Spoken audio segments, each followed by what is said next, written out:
En la clase de hoy vamos a estar abordando el tema de nucleación en estado sólido. Aquí sería, más que nucleación, sería crecimiento de las fases en estado sólido, digamos una combinación de las dos, de los dos temas, ¿no? Y lo importante sería el objetivo fundamental de esta clase, que ustedes reconozcan cuáles serían las variables que influyen en todo el proceso de crecimiento o transformación de una fase y cómo podemos estimar o determinar cuantitativamente el porcentaje de fases que se ha transformado en función del tiempo. Entonces vamos a tratar de abordar este tema y esperemos pues que todo pueda ser de muchísimo alcance para ustedes. Entonces lo primero, cuando tenemos el crecimiento de un precipitado, recuérdense que toda la transformación, que cualquier transformación de fases comienza con la formación de un núcleo. En primer lugar, se formaría lo que llamamos embrión o núcleo que no tiene tamaño, cuyo tamaño es inferior al tamaño crítico. Para poder considerarlo un núcleo estable, esta primera partícula que se forma, digámoslo así, debería alcanzar un tamaño superior al tamaño crítico. ¿Okay? Una vez que eso ha ocurrido, se ha superado pues la barrera de energía para la nucleación de esa partícula en general. Entonces, lo primero que para que crezca, luego después de la nucleación viene el proceso de crecimiento como tal, y allí es cuando vemos realmente una significativa transformación de las fases. Una vez que tenemos los núcleos, estos núcleos pues en etapas subsiguientes, mientras el tiempo transcurre, estos precipitados van a intentar crecer, o esta nueva fase va a intentar crecer independientemente de la reacción que la haya producido. Y para que eso ocurra, la intercara entre la fase inicial o la fase matriz y la fase producto deben migrar. ¿Okay? Eso es necesario. Si la intercara no migra, no hay crecimiento del núcleo. Por otra parte, la forma final del precipitado va a depender de la velocidad en la cual esas intercaras migran.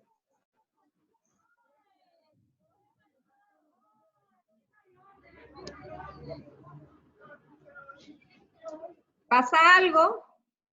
Que oigo voces allá en el fondo. Voy a dejar de compartir pantalla por un momento. Vamos a colocarlo un poco en pausa para cambiar acá una función.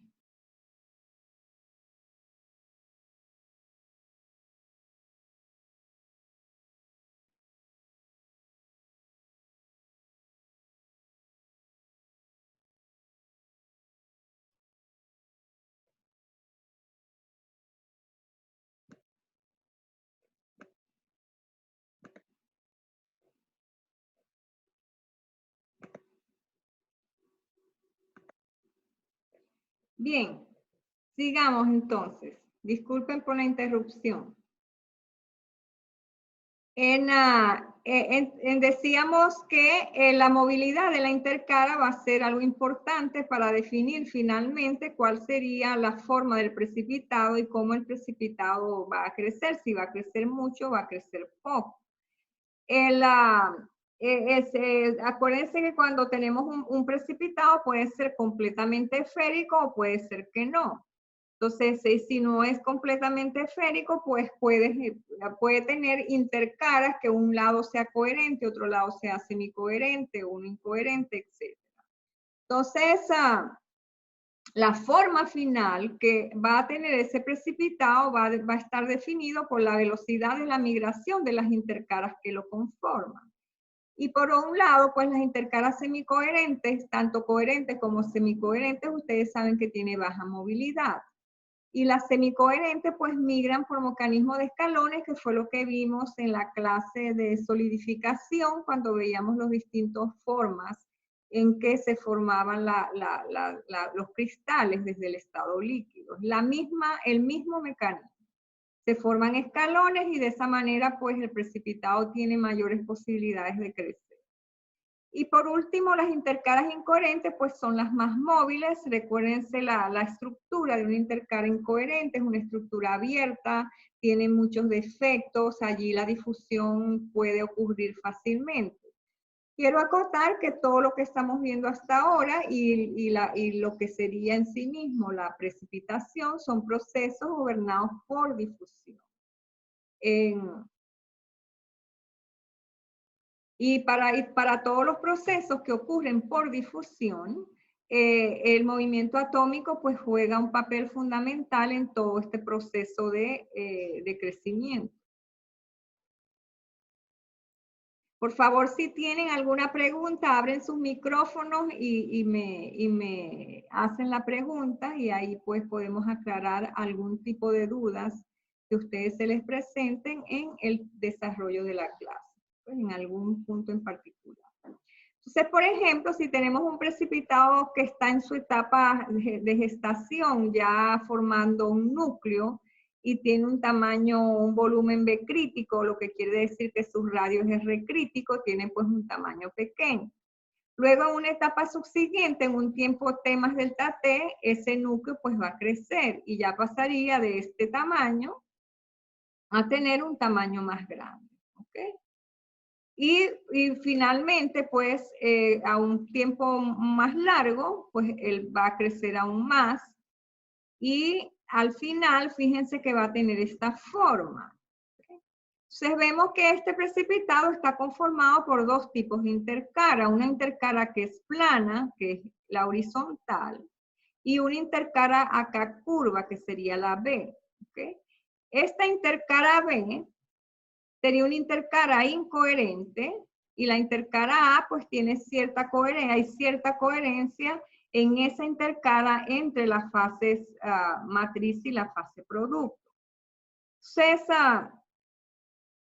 la intercara, el crecimiento de la intercara A y B pues se va a producir a distintas velocidades. ¿Por qué? Porque sabemos que las intercaras incoherentes se mueven más rápido que las intercaras coherentes. Y a razón de ello, pues, este precipitado va a crecer más en esta dirección, ¿ok? Que en la dirección contraria donde la intercara es plana. Y por eso va a desarrollar esta forma de placa. Entonces, cuando ustedes vean un precipitado en forma de placa, significa que uno de sus lados creció favorablemente con respecto al otro. Y a razón de que sus intercaras pues fueron distintas. La naturaleza de las intercaras fueron distintas. Entonces, en conclusión, el núcleo desarrollará una forma alargada. Y al final, ustedes van a observar en el microscopio óptico una fase producto, un precipitado, cuya forma es esta que observan acá, una forma alargada. ¿Okay? Entonces, eso para que vayan, digamos, ya como asimilando todas estas diferencias que pueden ocurrir en el proceso de nucleación y crecimiento de una fase y cómo ello influye en, digamos, en el producto final que ustedes van a tener, en las características del producto final. ¿Cuáles son esas características? Las características microestructurales que ya las fuimos abordando en las primeras clases del curso. Esas características microestructurales, ¿cuáles son? Primero, tamaño, morfología, distribución. Entonces el tamaño se refiere a si la partícula es pequeña, si es intermedia, si es grande. Siempre si lo observan a nivel de microscopía óptica, pues podríamos decir que es un tamaño, si es un precipitado, pues un tamaño grande, en comparación con los que serían, por ejemplo, la zona GP o los precipitados intermedios. Luego, ¿qué morfología tiene? ¿Dónde está ubicado? Eso sería la distribución. Entonces, ¿qué morfología tiene? Ustedes en este caso tendrían un precipitado en forma de placa que es alargada. ¿Por qué se produce? Ya ustedes lo pueden justificar. Bueno, se produce porque el precipitado tiene distintas caras, intercaras, desarrolló distintos tipos de intercaras entre la fase matriz y la fase producto. Y eso pues conduce a que las intercaras con mayor movilidad puedan desarrollarse más fácil, puedan moverse más fácilmente, valga la redundancia, y en ese caso pues el precipitado va a ser mayor en esa dirección de crecimiento de la intercara.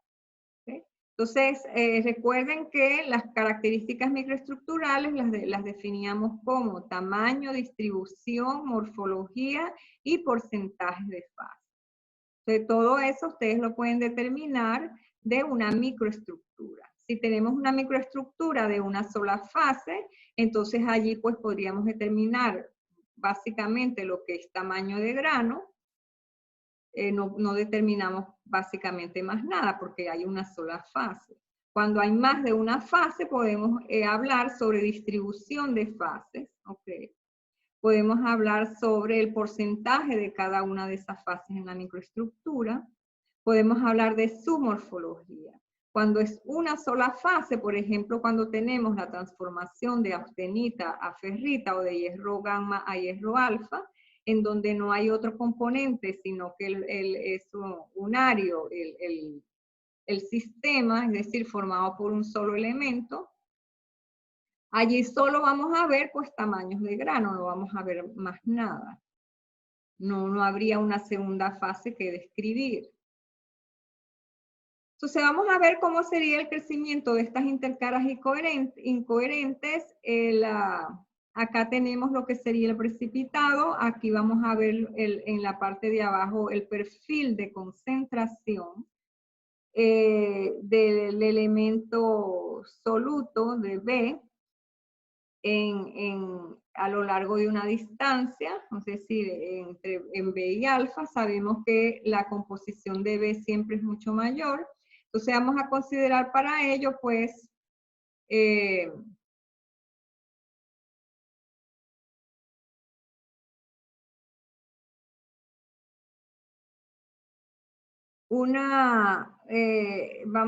vamos a ver acá entonces que tenemos un precipitado cuya composición es C sub B y partiendo de una aleación cuya composición es C sub 0, ¿okay?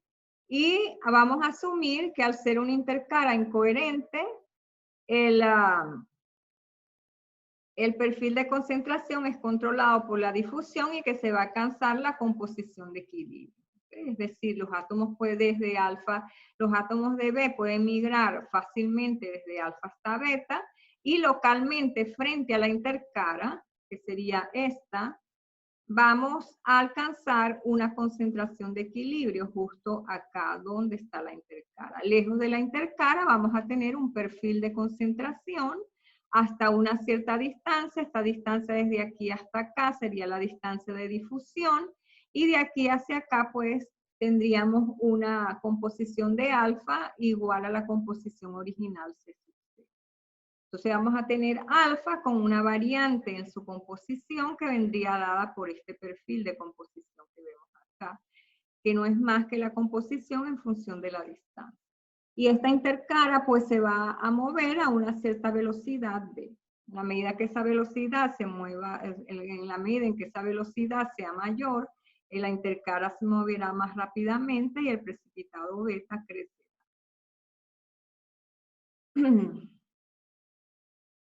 Entonces, por simplicidad, vamos a asumir que ese perfil de concentración en la zona de difusión, cuya longitud es L, la vamos a considerar como una línea recta, es decir, no va a tener una variación de potencia, sino que la vamos a considerar una línea recta. Y la diferencia entre C sub 0 y C sub E la vamos a llamar pues delta C sub 0. ¿Okay? Entonces acá tenemos lo mismo que teníamos anteriormente, pero ahora simplificado. En este caso, siempre C sub beta va a ser mayor que C sub 0, ¿ok?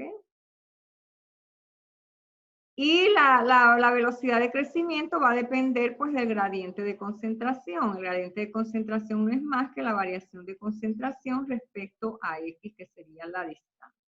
Va a depender básicamente de este factor. O sea, hay aquí una acotación importante que deben considerar es que en la medida que el precipitado crece, en la zona adyacente a la intercala se va a empobrecer de soluto. ¿Okay? Y eso va a seguir ocurriendo en la medida que aumenta el volumen del precipitado, es decir, en la medida que el precipitado B crece, pues la zona enfrente de la intercala alfa-beta va a estar cada vez más empobrecida en soluto. Llegará un momento en que la composición de alfa pues será inferior a C sub 0, ¿no? Cuando ya beta pues haya avanzado en proporciones importantes. Entonces acá tenemos el flujo de concentración a través de un área en un tiempo t vendría dado por variación de parcial de c de x respecto a t, donde d pues el coeficiente de difusión. Entonces, para que la intercala avance una distancia de x por un volumen de material 1 de x, se debe suplir por difusión desde la matriz. Es decir, que C sub beta deberíamos suplir C sub beta menos C sub e por dx moles de B para que haya avance. Es decir, tenemos que suplir una diferencia de concentración de B en una distancia de X para que pueda haber una base en la intercala, porque el precipitado pues tiene que alcanzar su composición C sub beta y la matriz la composición de equilibrio, asumiendo pues que esta composición de equilibrio se alcanza. Entonces vamos a igualar las dos ecuaciones, entonces tenemos que ir rearreglando, ¿no? Tenemos que la velocidad que es de x de t es igual al coeficiente de difusión entre C sub B menos C sub E por D sub C de X. Simplemente lo que hemos hecho es un rearreglo de esta ecuación y incorporando este otro término. ¿Okay?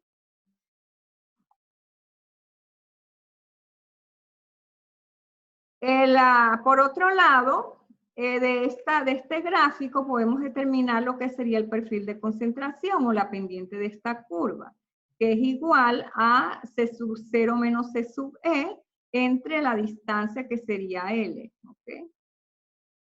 Ese sería pues el perfil de concentración de CDX. Entonces, también para la conservación de soluto se requiere que estas dos áreas, esta área y esta área, sean iguales. Entonces, así tenemos que C sub B menos C sub 0 por X, que sería esta área, debe ser igual a L por delta C sub 0 entre 2, que sería el área de este triángulo. ¿Okay? Este triángulo que vemos acá. Entonces, vamos a despejar L de esta ecuación, nos queda que L es igual a 2 por C sub B menos C sub 0 por X. Esto no me voy a detener tanto en esto, porque, bueno, ustedes lo van a tener completamente deducido y lo pueden revisar una vez que les haga llegar la clase, o sea, les haya que llegar este documento. Lo importante al final es ver de qué variables va a depender esa velocidad de movimiento de la intercala, ¿no?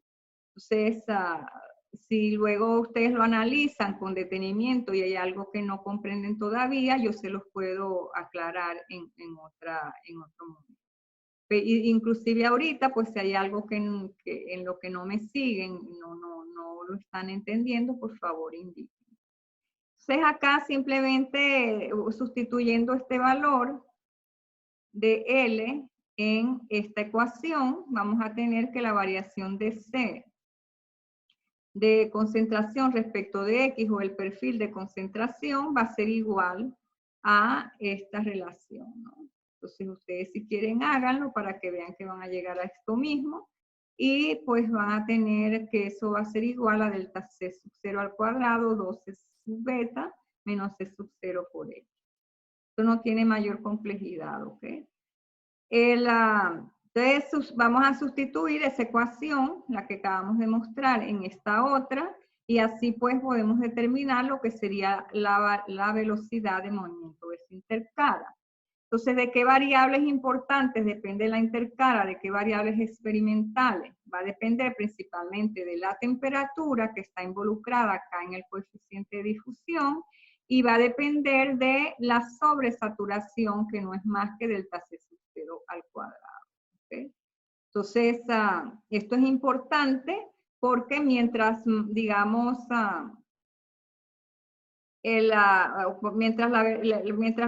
digamos, la temperatura sea mayor, el coeficiente de difusión va a ser mayor, entonces se supone que hay un mayor flujo de átomos a través de la intercara, un flujo neto de átomos a través de la intercara, y eso favorecería en principio lo que sería la transformación. Pero por otro lado está el término delta C sub 0, que es la sobresaturación. ¿Ok? ¿Y cómo cambia la sobresaturación en función de la temperatura? Es una pregunta para ustedes. Con el enfriamiento. Exacto, sí, siempre estamos hablando con el enfriamiento.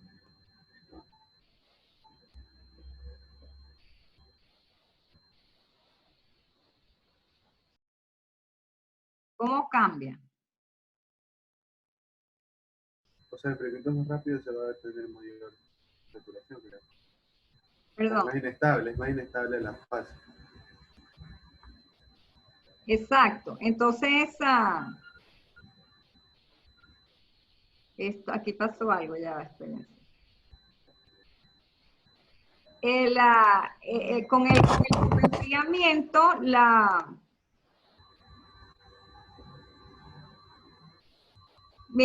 con la disminución de la temperatura, entonces, ¿cómo variaría delta C sub 0?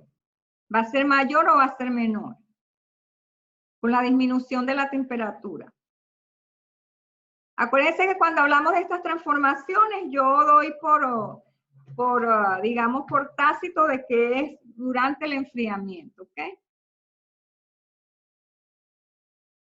Entonces, tenemos que, por un lado, si yo aumento la temperatura, el coeficiente de difusión se ve favorecido, hay un mayor flujo neto de átomos de que migra desde B hacia A, hacia alfa, y por eso me favorece una velocidad de crecimiento mayor. Pero, ¿qué pasa con el delta C sub 0? ¿Cómo varía con la temperatura? Cuando bajo la temperatura, ¿él crece o disminuye? Perdón, la sobresaturación. Imagínense un diagrama de fases.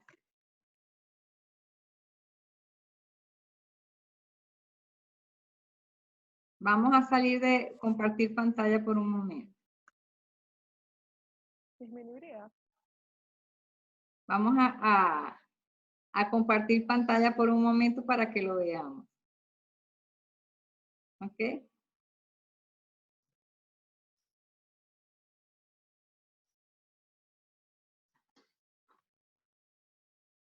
Si yo tengo acá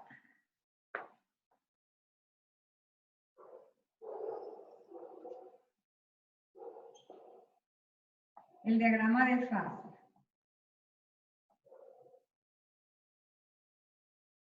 Temperatura, porcentaje de B, esto es A. Estamos aquí, este sería X sub 0. ¿Ok? Entonces, inicialmente acá no pasa nada. Para que haya transformación tenemos que estar a una temperatura por debajo de este punto de intersección entre la línea vertical de X sub 0 y la línea solos. Vamos a suponer que estamos acá. ¿Ok? Entonces, ¿cuál es el delta X sub 0? Sería este valor, ¿correcto? Sería el delta C sub 0 que estamos viendo allí en la ecuación. Entonces, si la temperatura es más acá abajo, o bien como dijo Miguel, pues se favorece la transformación. ¿Y por qué se favorece? Porque este delta C sub 0 es mayor, ¿correcto? Entonces, lo que significa que conforme la temperatura baja, desde la temperatura de equilibrio entre alfa y beta, que sería esta, ¿ok? Siempre esta temperatura en las literaturas la van a conseguir como T sub 0. T sub 0 sería la temperatura a la cual no pasa nada, porque la fase alfa y la fase beta pues están en equilibrio. Entonces, allí pues básicamente pues no hay transformación. Es decir, cuando están en equilibrio, es como si los átomos pasaran de alfa a beta y de beta a alfa, y entonces estuvieran moviéndose a través del intercara, pero no hay una transformación. Cuando bajamos la temperatura, entonces se va a generar un cierto grado de sobresaturación. Y de esa forma, pues, se va a promover la transformación. Si bajamos aún más la temperatura, ese grado de sobresaturación se va a ver incrementado. Entonces, aquí, digamos, tenemos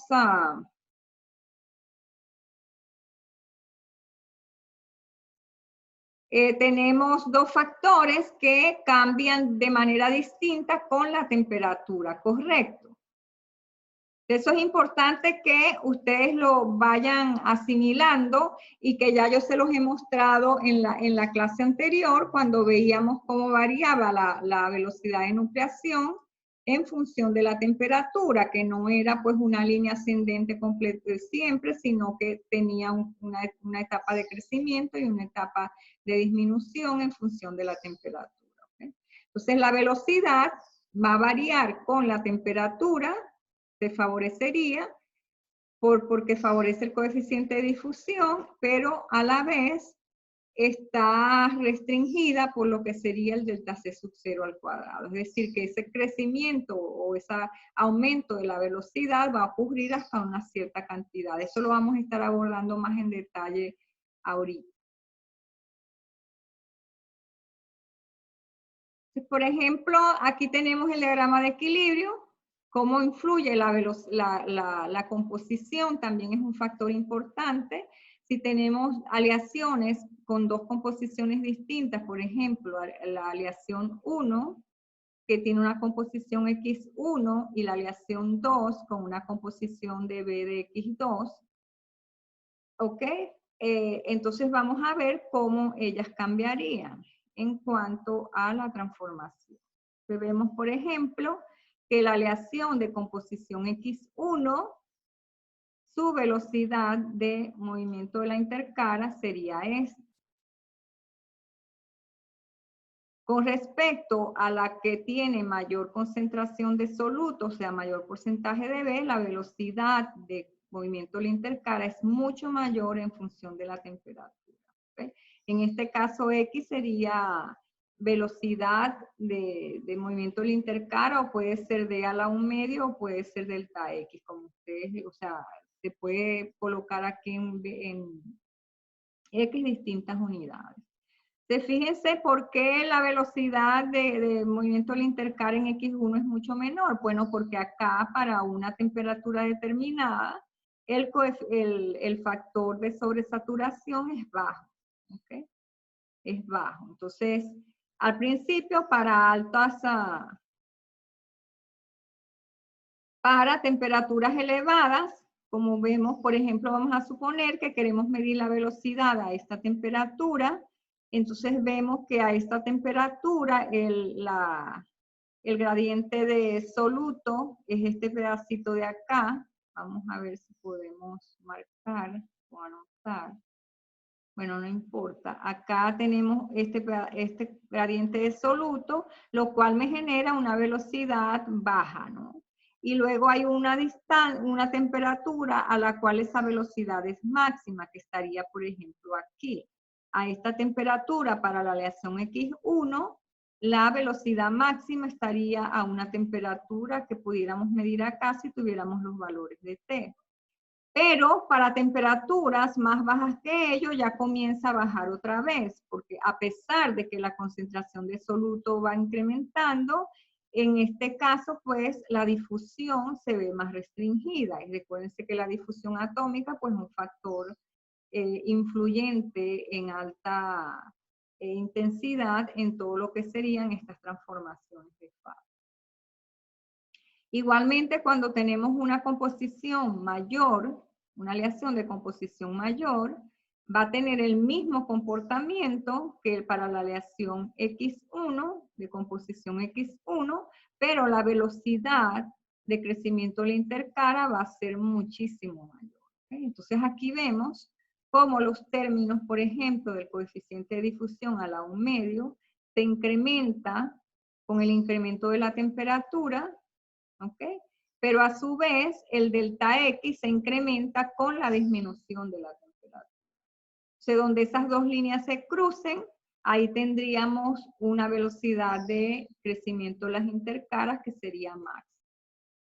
¿Ok? Y eso siempre va a ser así. ¿Ok? Siempre va a ser así.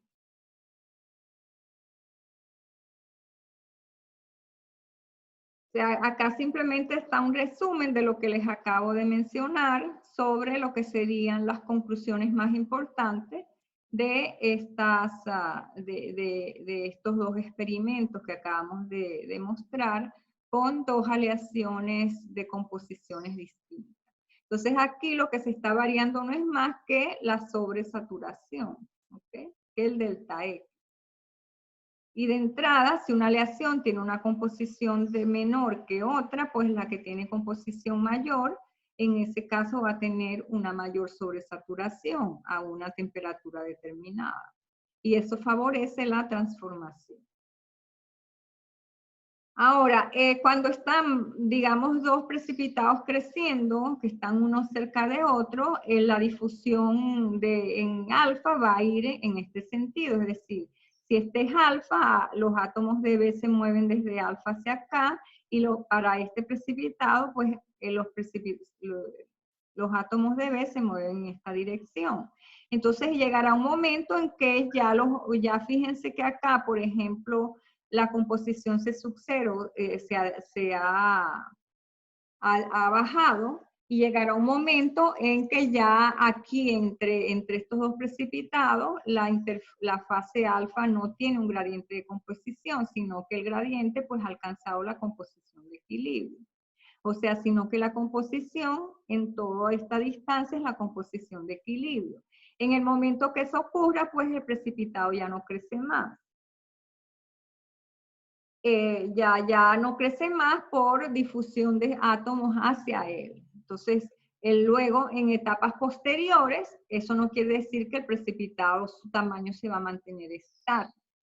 El precipitado puede crecer posteriormente, por ejemplo, si se calienta a temperaturas más elevadas o si se deja por largos tiempos a una temperatura determinada, pero por otro mecanismo. No es un mecanismo de transformación de fase, sino por un mecanismo de engrosamiento de las partículas que se han formado. ¿Ok? Entonces ya tendríamos lo que sería engrosamiento, que es otro término distinto que usamos a crecimiento para diferenciarlo de lo que sería el proceso de transformación en fase como tal, porque cuando ya comienza el engrosamiento de la partícula, ya ahí el proceso de transformación ha finalizado. Lo que va a haber es un crecimiento ya del tamaño de grano por otros mecanismos que aún no hemos tratado. Esto también es importante que lo tengan en cuenta. Entonces, este sería el caso para cuando tenemos dos fases, alfa y beta, es decir, cuando la fase producto no ocupa todo el volumen del material, sino que están dos fases separadas. Esto siempre va a tender a ocurrir. ¿Sí? Ahora, si tenemos intercaras, crecimiento de intercaras que estén en los propios bordes de grano, aquí el mismo borde de grano va a ayudar a lo que sería el crecimiento de este precipitado. ¿Cómo ayuda? Por difusión atómica. Entonces, los átomos de B desde la fase alfa pueden migrar más fácilmente a través del borde, porque el borde es una estructura abierta con enlaces que no están conectados entre átomo y átomo, y eso, digamos, tiene una mayor densidad de defectos, y por esos defectos pues puede la difusión tener lugar de manera más sencilla. Entonces los átomos fluyen a través del borde y llegan al precipitado en esta zona. Entonces, de esta manera es más fácil que el precipitado crezca. Entonces, en todo caso, cuando el precipitado está ubicado en los bordes de grano, su crecimiento se va a facilitar por una digamos, mayor difusión de soluto a través del borde de grano. Entonces, Entonces los límites de grano en este caso actúan como colectores de soluto, es decir, recolectan el soluto desde B, desde alfa, y lo transfieren o lo difunden o migra B hacia la fase B. ¿Okay? Entonces, en este caso, pues ya no se presenta, ya no tendríamos un precipitado en forma de agujas, sino que vamos a tener esta morfología. Esta morfología, en el argot de materiales, la vamos a llamar una morfología alotriomorfa. ¿Okay? Entonces, este precipitado, si ustedes lo quieren describir, pueden describirlo en relación a su morfología, que tiene una morfología alotriomorfa. ¿Okay?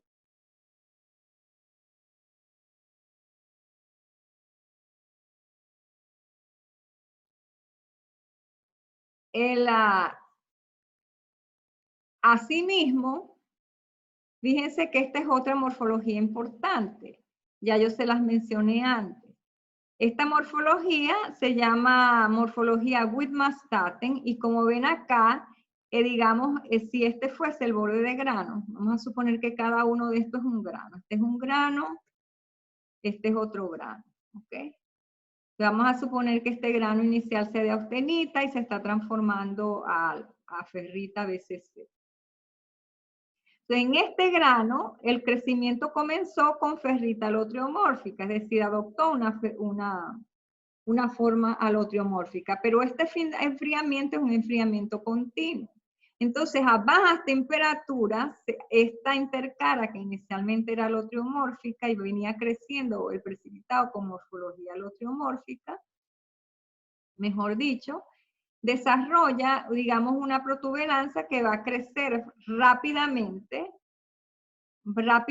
porque tiene una cierta, digamos, en este caso, estos lados tienen una cierta orientación con el grano, pero acá no, acá puede crecer fácilmente. Entonces desarrolla estas formas de aguja. Se van a ver estas formas de agujas, que sería una morfología que nosotros llamamos Widmann-Staten. La morfología Widmann-Staten sería secundaria porque el precipitado primario tenía una estructura alotiomórfica. Pero también podremos tener ferrita, por ejemplo, primaria con morfología Widmann-Staten, es decir, que la alotriomorfa, esta no se forme, sino que directamente desde el grano se desarrollan esas morfologías en formas de aguja y crecen. ¿Okay? Crecen rápidamente. O sea, es una preguntita. ¿Por qué es que se forma ese tipo de morfologías? Ajá. Porque aquí tienes enfriamientos continuos. ¿Ok? Entonces, inicialmente tienes un delta T bajo y el precipitado va creciendo. Pero luego cuando desarrollas cuando enfrías rápidamente, hay algunas intercalas que pueden crecer más fácilmente en ese delta T. ¿Ok? En ese enfriamiento rápido, para una mayor transformación, entonces se desarrollan unas ciertas, digamos, protuberancias que tienen una relación de orientación con el grano. Entonces, las caras que están orientadas con el grano no van a crecer mucho. ¿Cuál va a crecer? La otra, la que es perpendicular en todo caso a la ferrita alotriomorfa. ¿Sí? Entonces, te desarrollas esas formas de aguja. O pueden desarrollar estas formas de agujas si la velocidad de transformación, es decir, si desde austenita enfrías muy rápido y mantienes a una temperatura baja.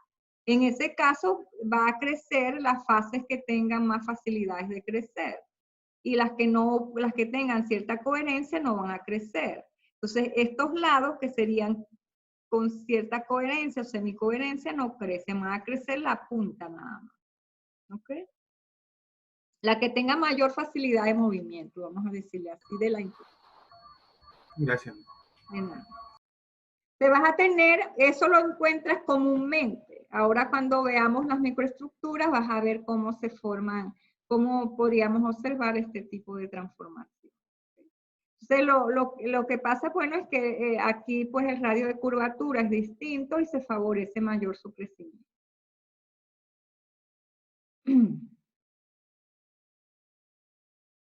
Vamos a ver ahora cómo sería, digamos, cuán rápido estos precipitados pueden o no crecer.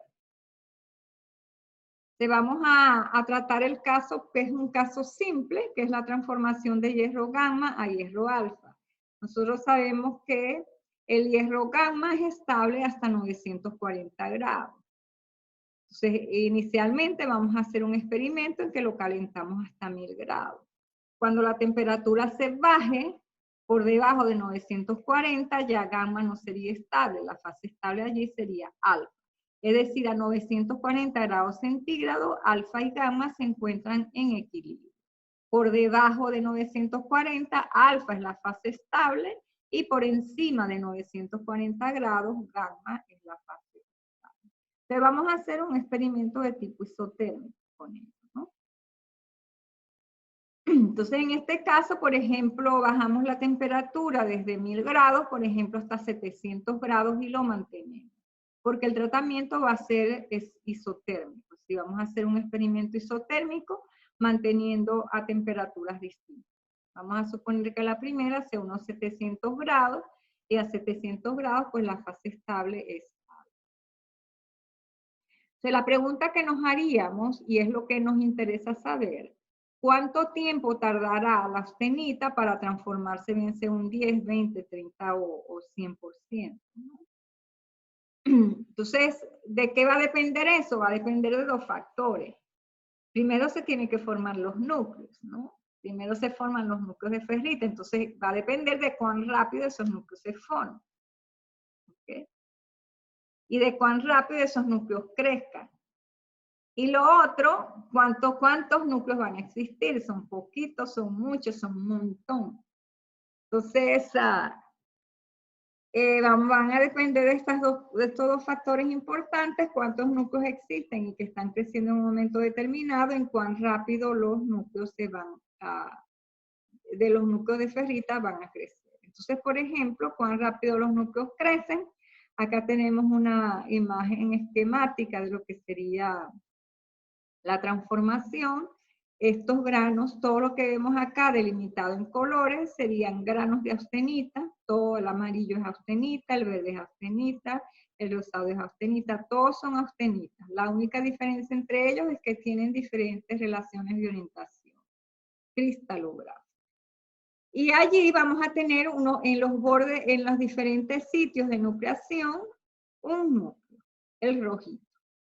Entonces el rojito nos indica pues que es un núcleo. Entonces todos estos rojitos son núcleos. Eso fue lo primero que se formó. ¿Dónde se formaron? Se formaron dentro del grano, porque este está ubicado dentro del grano, este está ubicado en un borde y este está ubicado en la unión de 3 granos. ¿Okay? Luego tenemos el crecimiento a un tiempo T, que sería el verdecito. Entonces este núcleo se formó, después de un cierto tiempo este precipitado creció y tiene ahora esta forma, este también, y este también ha crecido. ¿Okay? Fíjense que el que está dentro del grano y el que está en el borde del grano, los dos tienen esas morfologías al otro. ¿Okay? En este caso.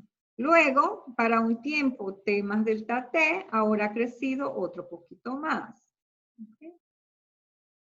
Entonces, ¿qué ha ocurrido para que el precipitado crezca desde aquí hasta acá? Así visualmente, ¿qué es lo que ustedes observan? Para que haya ese movimiento o ese crecimiento del precipitado, desde su tamaño inicial, que era una esferita chiquita, hasta llegar a esta forma. ¿Qué tuvo que haber ocurrido? Visualmente, no lo vean desde el punto de vista fenomenológico.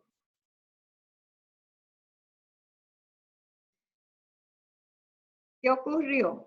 Lo que ocurrió allí no es más que la intercala se movió, ¿verdad? Si lo vemos así de manera simple. Teníamos esta intercala acá, y para llegar hasta aquí, estos intercalas que formaban el núcleo inicialmente tuvieron que haber migrado. Migran hasta acá y luego migran hasta acá. Y en la medida en que el intercala va migrando, el precipitado va creciendo. O sea, ¿cuál es el mecanismo en el cual migra? De momento no nos importa. Lo importante es que ha migrado la intercala. Entonces, en En principio, pues tenemos los núcleos en las distintas zonas que podemos ver en esta microestructura esquemática. Entonces, su distribución, si ustedes les pregunto, ¿cuál es la distribución de alfa en gamma? ¿Qué me dirían ustedes?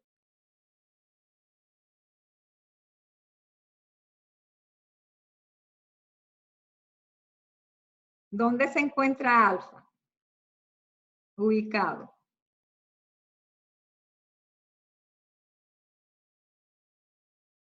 Díganme, ahí lo ven, ahí está la microestructura. En los bordes de grano. En los bordes de grano, ¿dónde más? Hay uno que está en el centro de un grano. Exacto, es dentro del grano. ¿Y dónde más? ¿Y en la unión? De 3 granos. De 3 granos. Eso es su distribución. Eso es lo que ustedes tienen que responder, ¿ok? Entonces tenemos un núcleo de alfa dentro del grano, en los límites de grano y en la unión de 3 granos. Entonces esa es su distribución. Ahí no hay, digamos, otra respuesta. Entonces, cuando ustedes describan la microestructura, ustedes van a decir que alfa ha nucleado a partir de gamma y que gamma se encuentra ubicada para este estado, porque esto es un estado intermedio, no ha terminado la transformación. En esta primera fase de la transformación, alfa se distribuye en tales, tales y tales sitios. Esa es su distribución, eso es lo que en esa palabra condensamos, distribución, dónde se ubica. ¿Okay? Es como cuando uno habla de la distribución geográfica de la población. Unos están en Guayaquil, otros están en Manabí, otros están en Cuenca. Entonces, en este caso, Cuenca, Manabí y Guayaquil serían los distintos sitios dentro de la microestructura donde esas fases pueden ubicarse. ¿Ok? Esa es su ubicación, su localización dentro de la microestructura. Ahora podríamos hablar también de la morfología, ¿correcto? Estos tienen una morfología lotriomórfica, estos tienen una morfología un poco triangular, por el sitio donde nuclearon. ¿Okay?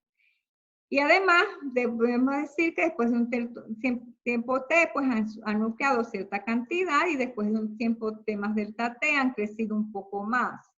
Y por supuesto, en la medida que crecen, el precipitado ha aumentado su tamaño. Entonces, para que eso ocurra, ¿ok?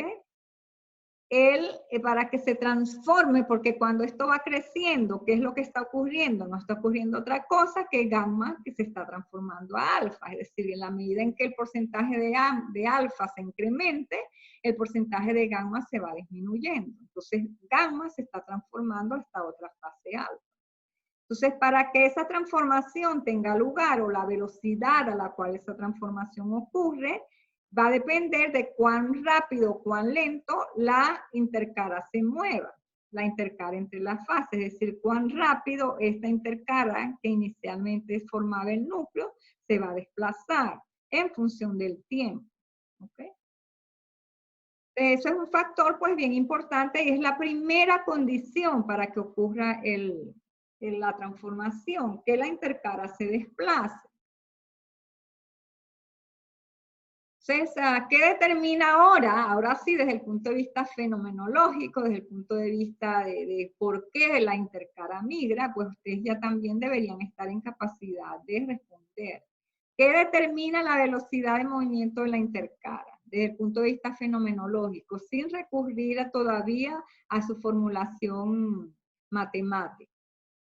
¿Qué determina que la velocidad de movimiento de la intercara sea baja o sea rápida? ¿Cuál es un factor predominante ahí? La difusividad, o sea, bueno, temperatura y porque afecta la difusión y la sobresaturación. Exactamente, o sea, la temperatura, porque allí el factor difusión es un factor preponderante. Entonces, por ejemplo, si tenemos acá la fase gamma, que serían los átomos azulitos, y la fase alfa, los átomos, digamos, fucsia o moraditos, que entre gamma y alfa no hay más que un cambio en estructura cristalina, no hay cambio en composición, los átomos son exactamente los mismos, aquí no habría en este caso sobresaturación. ¿Okay? Aquí solamente estaríamos viendo un rearreglo atómico. Entonces, aquí con el subenfriamiento, el factor de sobresaturación no estaría involucrado. ¿Dónde está involucrado? Cuando tenemos dos fases de composición distintas.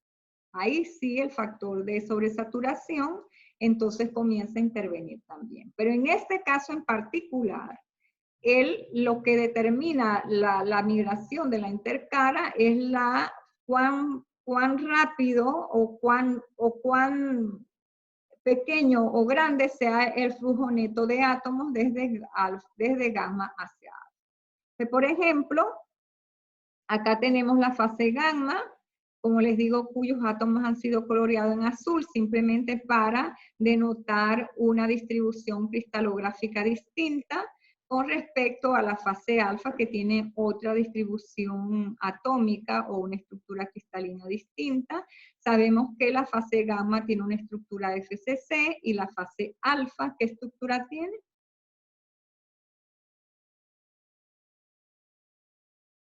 ¿Cuál es la estructura cristalina del hierro a temperatura ambiente? BCC. No. BCC. Alfa es BCC, gamma es FCC. ¿Ok? Entonces, acá, por ejemplo, para que haya una migración del intercara, átomos que inicialmente estaban en gamma tienen que moverse y acomodarse dentro de la estructura de alfa.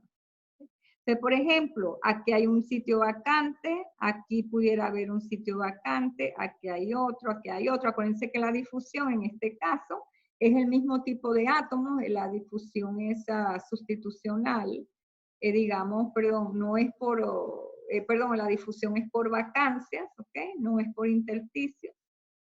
Entonces, aquí hay una vacante, un sitio vacante, entonces este átomo de aquí pudiera ubicarse aquí o pudiera ubicarse acá, igualmente acá hay otro sitio vacante, igual mismo pudiera ubicarse acá, y así sucesivamente. Este pudiera ubicarse hacia acá, pero también este puede moverse hacia acá. Aquí recuérdense que los átomos pueden moverse desde alfa hasta gamma, perdón, desde gamma hacia alfa y también desde alfa hacia gamma, ¿ok? Pero en estos casos, ¿cuál sería el movimiento neto más grande de átomos? ¿En qué dirección sería? ¿De gamma a alfa o de alfa hacia gamma? De alfa hacia gamma. No, perdón, de gamma hacia alfa. De gamma hacia alfa. Debería ser el mayor flujo neto de átomos para que puedan acomodarse todos los átomos de gamma en la que están ubicados alrededor del intercara, pasen luego a formar parte de alfa, dentro, digamos, acomodándose dentro de la estructura cristalina de alfa. Entonces, después de que ha ocurrido pues la difusión, acá tenemos, por ejemplo, que este átomo que inicialmente estaba acá, que pertenecía a gamma, ahora se ha movido hacia alfa. Este átomo que inicialmente estaba acá, ahora se movió hacia alfa. Igualmente el que estaba acá pasó hacia alfa y se acomodó aquí. Fíjense que sigue la misma estructura. El mismo arreglo atómico lo tiene de alfa, lo adoptó este átomo, igual estos dos, igual este. Pero ¿qué pasó con este átomo de alfa? Este átomo de alfa se vino hacia gamma, ¿verdad? No hubo ahí un salto al revés de que este átomo se fue para acá, sino que al contrario, uno de alfa se vino para acá y eso puede ocurrir. Pero estamos viendo que desde gamma a alfa se pasa, digamos, migraron 1, 2, 3 y 4 átomos. En cambio, desde alfa hacia gamma, solamente uno, es decir, que el flujo neto de átomos es desde gamma hacia alfa y no al revés, porque si no, pues entonces la transformación está ocurriendo en sentido contrario. Entonces, el proceso, en todo este proceso, como ustedes ven, se van a consumir vacancias y se van a crear nuevas vacancias. Fíjense que acá, cuando pasamos de que este átomo ocupa ahora este espacio, esta vacancia que inicia, este sitio vacante que inicialmente estaba acá, ahora está ocupado por un átomo. Pero ahora este sitio que está acá, que antes estaba ocupado por un átomo, ya no está, es decir, entonces se creó una vacancia. Es decir, que este se movió, ocupó una vacancia que estaba allí disponible, pero dejó un sitio vacante. Entonces, en todo el proceso se van a consumir vacancias, pero también se van a crear vacancias. Y eso es un proceso dinámico que hace que, pues, que la transformación siga ocurriendo. Entonces, los átomos, como saben, se mueven al azar. Entonces, ahora, ¿por qué se mueven en una dirección preferencial y no hacia otra? ¿Ok? ¿Okay? Los átomos, como saben, ellos no conocen de termodinámica, pero nosotros sí conocemos de termodinámica un poquito. Y sabemos que la dirección hacia donde los átomos se van a mover preferencialmente es donde se genere una disminución de energía, ¿verdad? De energía libre de Gibbs. Lo que promueva una reducción en la energía libre de Gibbs y que pueda ocurrir en un tiempo determinado, eso es lo que va a ocurrir. Entonces sabemos eso porque la energía de un lado de la intercara va a ser inferior a la energía del otro lado. Si fueran iguales las dos energías, pues no va a pasar nada. Tiene que haber una mínima diferencia de energía, por lo menos, para que el proceso pueda ser promovido en una dirección en específico. O sea, ahí tienen las preguntas y tienen las respuestas. ¿Ok? Así que no tienen excusa luego de decirme que no conocen por qué estas cosas ocurren. Y eso pues repasando un poquito, porque ya esto lo vimos, recuérdense que tenemos la curva de energía en función de la posición o en función de, en este caso de la posición en el átomo, en qué fase está, ¿no? Por ejemplo, en este caso sería en la fase inestable, que sería alfa, el átomo está en una posición que sería alguna de estas. Por ejemplo, acá, intenta moverse para acá o al revés, está aquí, intenta moverse para abajo, como lo hizo este átomo. Este átomo es rebelde. Él se vino desde alfa hasta gamma. ¿Okay? Entonces, acá tenemos desde el lado inestable, que sería el lado de alfa, y este sería una posición más estable, que sería del lado de, perdón, un lado inestable que sería del lado de gamma y un lado estable que sería del lado de alfa. Entonces, ¿qué pasa? Que para que eso ocurra siempre tiene que haber una barrera de energía, es decir, los átomos tienen que dar un salto. No se olviden de que el proceso de difusión es al azar. Acuérdense siempre de lo que les dije, que esto ocurre como en las peloticas estas de la lotería. Ustedes me colocan esas, digamos, bolitas, peloticas dentro de un globo que luego le aplican presión y esas bolitas van a empezar a moverse, moverse, moverse. Así están los átomos, se están moviendo, moviendo. Siempre ellos son átomos energizados. Entonces ellos se van a mover y cuando se les suministra una cierta energía y luego hay uno de ellos que es más atrevido que todos los demás y da un salto más grande y pasa para el otro lado. Esa es la bolita que ustedes luego agarran y es el número que va a salir, que canta de la persona que está manejando el bingo. Igualmente pasa acá, hay unos átomos que, bueno, que tienen una energía lo suficientemente elevada como para dar este salto y pasar a la otra posición, ¿ok? A la otra posición, y en ese caso reducen su energía en una cierta cantidad, ¿ok? En una cierta cantidad que sería esta. Entonces, el salto de este átomo, fíjense que desde este átomo el salto que tiene que dar es esta barrera que está acá. Correcto. Esta es la altura. Esta altura representa la barrera de energía que él debe superar desde gamma para pasar a la otra posición más estable que es alfa.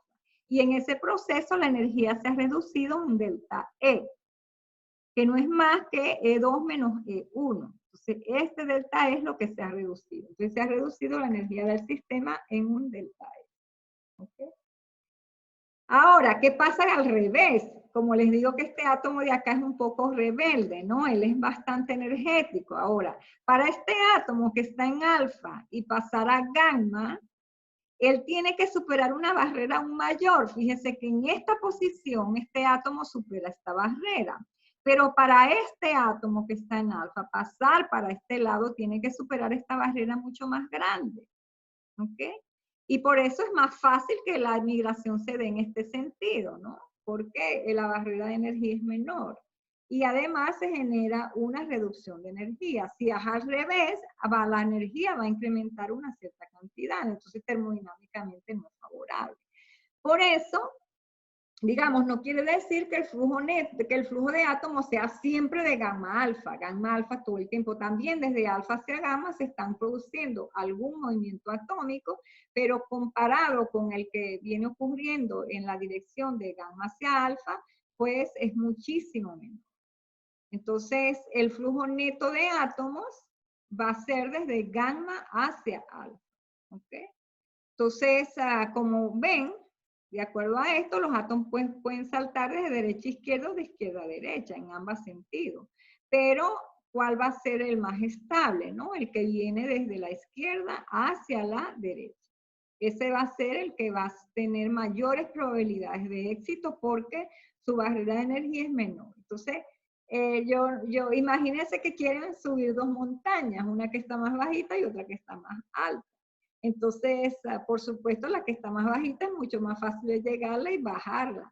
La que está más alta es cuesta arriba, es más difícil de llegar. Entonces, eso es lo que está representado básicamente acá. Y un salto también lo pudiera imaginar como estas atletas que saltan las barras, ¿no? Nosotros le decimos, yo se los he mencionado antes, estoy segura, porque siempre les coloco este ejemplo que me parece muy ilustrativo. Entonces, está la barra que está a una cierta altura, y el atleta tiene que venir corriendo a una cierta velocidad e impulsarse, ahí toma la energía que necesita. Se impulsa e intenta pasar por encima de la barra y caer al otro lado. Entonces, si lo logra, superado la barrera. Si no, pues, entonces ya ahí pues terminó su competencia, o por lo menos queda en algún lugar de la competencia. Y luego los que quedan como finalistas, ahora esa barrera se la ponen un poco más arriba.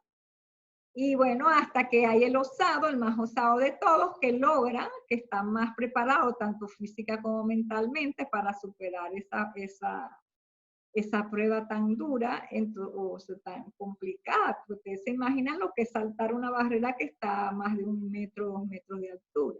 Se viene y salta la barrera y logra pasar. Entonces, en ese momento, pues, logra, pues, pasar hacia otro lado donde la barrera de energía es menor. Entonces, el flujo neto de átomos en este caso va a ser siempre del lado de, digamos, concluyendo esto, el flujo neto de átomos va a ser de izquierda a derecha y se genera esta diferencia de energía, delta E igual a E2 menos E1. ¿Okay? Y esa es la fuerza motriz para que ocurra toda esta migración atómica. Entonces, cuando lo vemos acá, en cuanto a cómo varía esa energía en función de la temperatura para las dos fases, gamma, que estaría estable en la parte amarilla, y alfa, que sería estable en la parte de abajo, ¿no? Entonces, vemos acá que tenemos dos curvas, el delta G, que sería este que está acá, el rojo, y el H, que sería el azul. Entonces, cuando ellos dos se combinan, pues dan estas curvas acá. Entonces, vemos cómo la energía libre y la entalpía, pues, cambian en función de T. Entonces, vemos que la energía acá, ¿ok? El cambio de energía acá es prácticamente cero. Aquí están en las dos, tanto alfa como gamma, son las fases estables. Por debajo, ya por debajo de estas temperaturas, acá, la fase que va a ser más estable va a ser alfa, ¿ok? Por encima de esa temperatura sería gamma.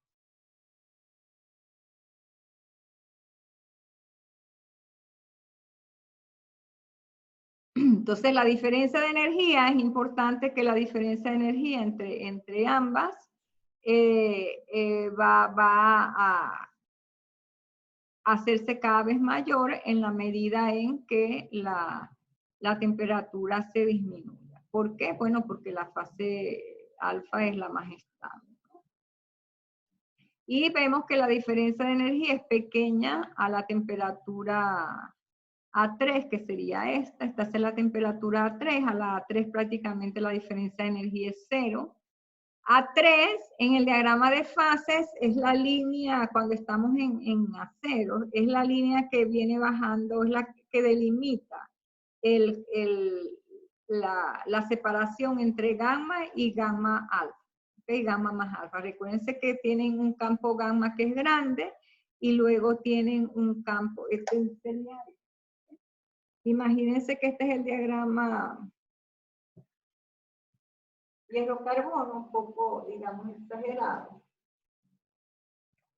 En cuanto a este valor que es bien chiquitico, entonces tenemos por ejemplo, por acá gamma, y así sería sólido, más arriba hay otra fase, este es gamma más alfa, esta sería la línea A3.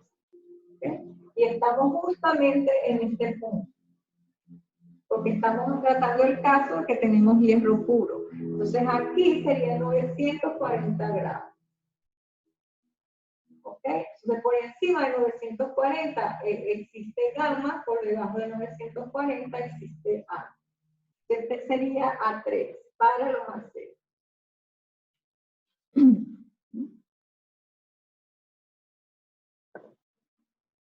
Y estos serían pues temperaturas que están por encima de A3 y acá ubicaríamos la temperatura de fusión. Entonces, siempre vemos pues que la fuerza motriz para el cambio de fase por debajo de T pues se va a favorecer. Entonces esto significa que al disminuir la temperatura, la relación entre las dos velocidades de salto, es decir, al disminuir la temperatura, esta relación entre las dos velocidades de salto se va inclinando hacia que el salto siempre vaya en este sentido, porque al revés es cada vez más cuesta arriba todavía. Entonces, la velocidad de salto neto se incrementa y en consecuencia, pues, la velocidad de movimiento del intercara también se incrementa. ¿Okay? Ahora, vuelvo a la pregunta donde casi que comenzamos la clase. Esto significa que la velocidad del intercara siempre se incrementa con la disminución de la temperatura. Respóndanme, ¿sí o no? ¿Cuál es la respuesta para eso?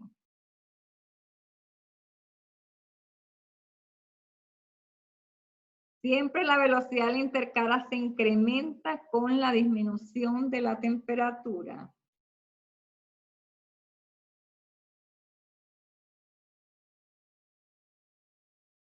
¿Cuál es la respuesta?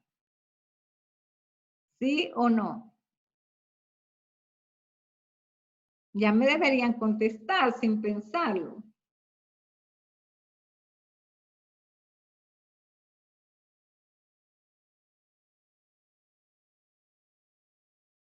Sí, porque aumenta el delta de las concentraciones. Aquí la composición es la misma.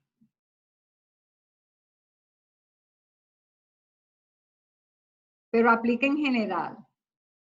Independientemente si la composición es la misma o no, la respuesta es no. No.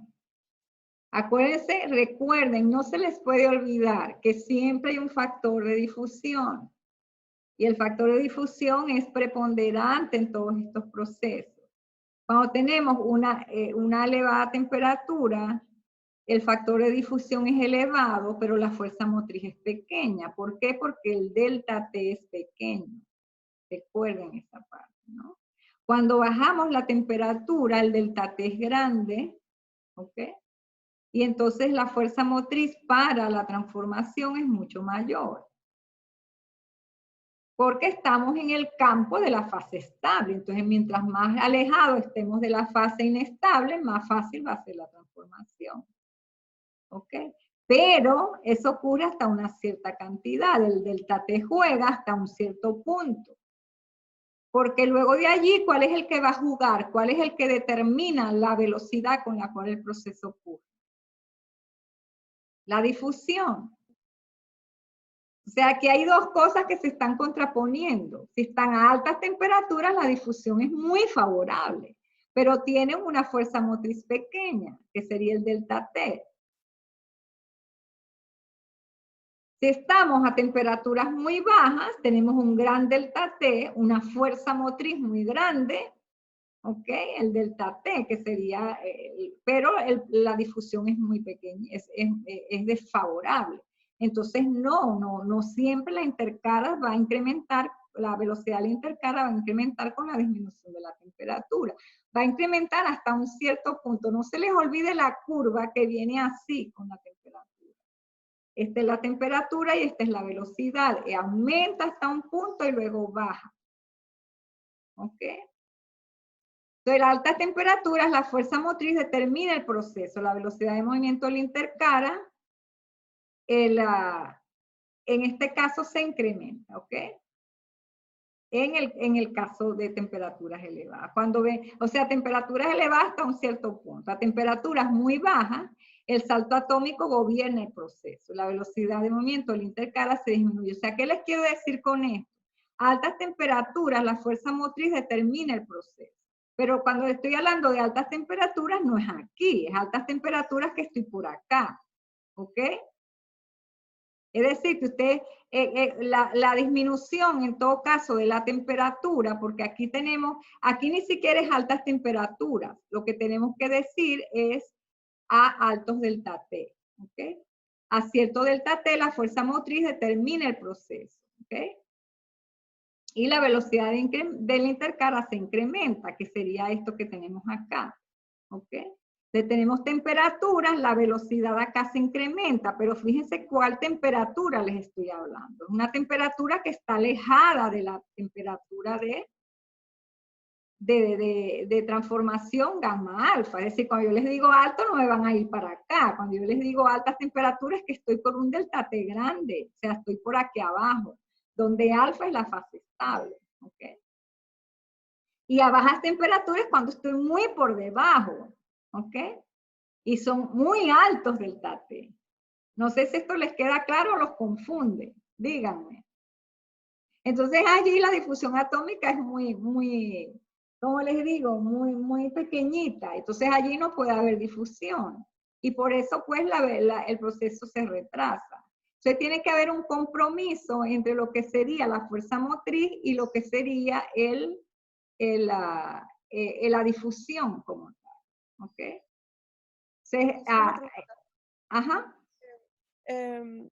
Entonces, tanto la difusión como la fuerza motriz o sea, son factores importantes para la velocidad de la interfase, tanto si estoy cerca si estoy lejos de mi temperatura de cambio de fase, o si estoy cerca, o solamente cuando estoy lejos de mi temperatura de cambio. Es decir, cuando llegamos ahí hay dos procesos que se contraponen, ¿ok? Si tú estás muy cerca de la temperatura de transformación gamma alfa, allí tienes una fuerza motriz baja, ¿ok? Sin embargo, tienes un proceso de difusión grande. Y allí, pues no, a pesar de que hay un proceso de difusión alto, digamos, ese proceso de transformación no va a ser, digamos, tan rápido, porque si tú estás a temperaturas muy cercanas al proceso perdón, a la temperatura de transformación, significa que tienes muy pocos núcleos, ¿verdad? ¿Por qué tienes pocos núcleos? Porque mi fuerza motriz es muy pequeña. Exacto, entonces necesitas un tamaño de núcleo muy grande para que el radio crítico del núcleo se hace más grande. Entonces solo pocos núcleos van a alcanzar ese tamaño. Entonces ellos van a tender a crecer rápidamente, pero la transformación en volumen, en porcentaje de fase, no se va a ver tan favorecida, ¿correcto? Y no pueden ver desligado todo este proceso de transformación de fase, no lo pueden ver desligado del proceso de nucleación, porque inicialmente tienen que saber con cuántos núcleos disponen. Si hay muchos núcleos, ellos van a tratar de crecer rápidamente y ahí se para su crecimiento y la transformación termina. ¿Okay? Y entonces la transformación es rápida. Ahora, si tienen pocos núcleos, porque la fuerza motriz, digamos, el delta T es muy pequeño, entonces ellos van a crecer. Y van a crecer a una velocidad relativamente rápida, pero son muy pocos, entonces en conjunto la transformación es pequeña.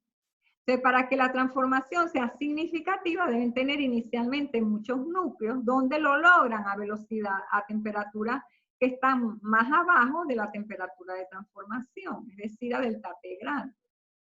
¿Okay? A esos delta T grandes, la fuerza motriz es grande y la difusión pudiera ser significativa dependiendo de cuál temperatura están. Es ahí donde se favorece la transformación, hasta una cierta temperatura. Después de una cierta temperatura, ese fenómeno cambia. Si bajan aún más la temperatura, el delta T sigue siendo muy grande, o sea, la fuerza motriz es grande, pero la difusión es pequeña. Y cuando yo les hablo de que este proceso es así, acuérdense que estamos hablando siempre de transformaciones isotérmicas. Aquí no estamos hablando todavía de transformaciones constantes, sino que cada experimento yo lo voy a hacer a una temperatura fija. Es decir, si mi temperatura de transformación es 940 grados, pudiera ir a 800 grados y ver qué allí pasa. Allí la transformación va a tomar tiempos más largos. ¿Por qué va a tomar tiempos más largos? Porque ahí el delta T no es tan grande, es decir, la fuerza motriz es pequeña a pesar de que la difusión es grande. Entonces allí está restringido por lo que sería la formación del núcleo. Entonces ahí estaríamos hablando de la termodinámica. Acuérdense que la cinética comienza una vez que ya el núcleo está formado. Entonces, la termodinámica es la que me va a decir cuál es, digamos, si tengo una gran densidad de núcleos o tengo baja densidad de núcleos, dependiendo de a qué temperatura está haciendo la transformación. Entonces, la termodinámica me va a decir cuán factible es todo ese proceso. Y mientras el delta T sea mayor, la diferencia de energía entre alfa y gamma es mayor, por lo tanto, alfa se debería transformar más rápido. ¿Correcto? Pero ahí estoy afectando la difusión. Entonces tengo que jugar con algunas condiciones en que, a pesar de que la fuerza motriz sea grande, la difusión todavía sea factible en ciertas magnitudes y el proceso pueda ocurrir sin ningún problema. Mijo, o sea que a altos delta T, o sea, por ejemplo, que, claro, elevadas temperaturas, el delta G disminuye, pero eso afecta la difusión. Exacto. A altas temperaturas la difusión siempre va a ser favorable. Entonces es que todavía no le veo el problema de que tengamos altas temperaturas. O sea, ahí dice, altas temperaturas, la fuerza motriz determina el proceso. Ahí la temperatura va a ser Exacto, la fuerza motriz determina el proceso. ¿Cómo es el delta T allí? Si tenemos altas temperaturas, ¿cuál sería la fuerza motriz? ¿Es alta o es baja?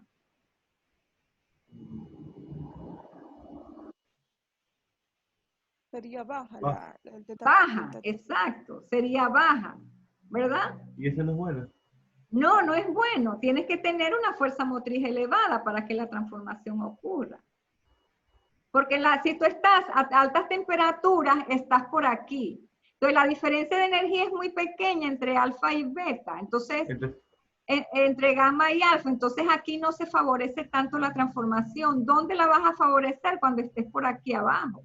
A temperatura. O sea, tiene que haber esa necesidad, esa alto delta G para que haya esa necesidad de gamma convertirse en alfa. Porque exacto, si está muy baja, es como que se me va y vuelta. Digamos que va a haber una transformación. Si tú estás a un delta G que está por debajo del delta G de equilibrio, ahí vas a favorecer la transformación. Pero la pregunta es que ahorita estamos hablando en cuánto tiempo. Porque ahorita estamos hablando ahora es de cinética, ¿verdad?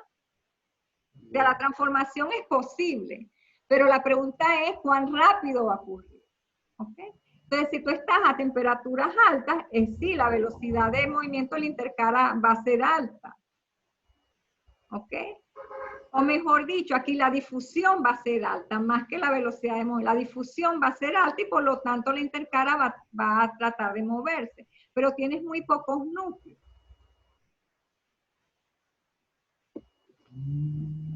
¿No?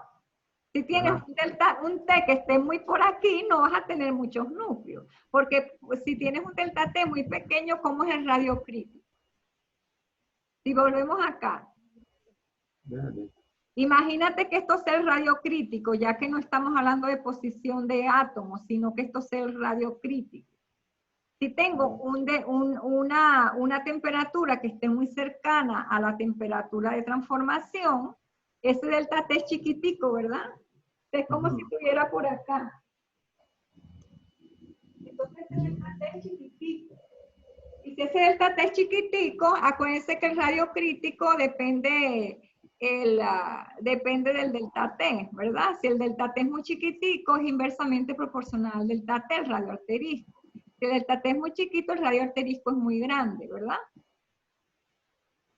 Entonces, para alcanzar ese radio, tienen que superar una barrera mucho mayor, es decir, porque ese delta T arterisco es muy grande, porque también la barrera de energía para pasar a un núcleo estable es muy grande. Esta barrera va a ser mucho más grande, va a estar por aquí arriba. Y le va a ser más difícil a los átomos pasar de gamma hacia alfa, a pesar de que alfa es la fase estable, pero no tiene una energía grande. Es como si el jugador, el atleta, fuera a tratar de pasar la barra o la garrocha y no corre muy rápido, sino que va corriendo relativamente lento y da el salto. No tiene la misma energía para pasar la barra, ¿verdad? Tiene que tener pues una energía mucho mayor y por eso viene corriendo desde largas distancias a toda potencia y da el salto y pasa. Lo mismo pasa acá con los átomos. Entonces, acá para la velocidad la va a determinar, ¿ok?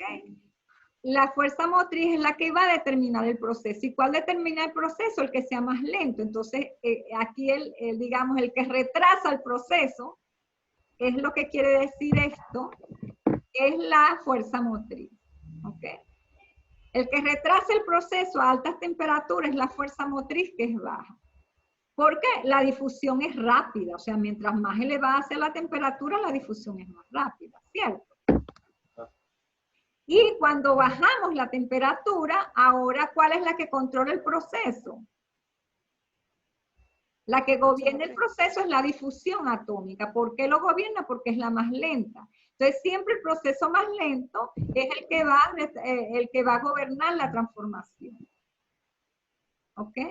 Porque tal vez la fuerza motriz es altísima y tiene toda la energía para pasar, pero el jugador no se mueve. ¿Ok?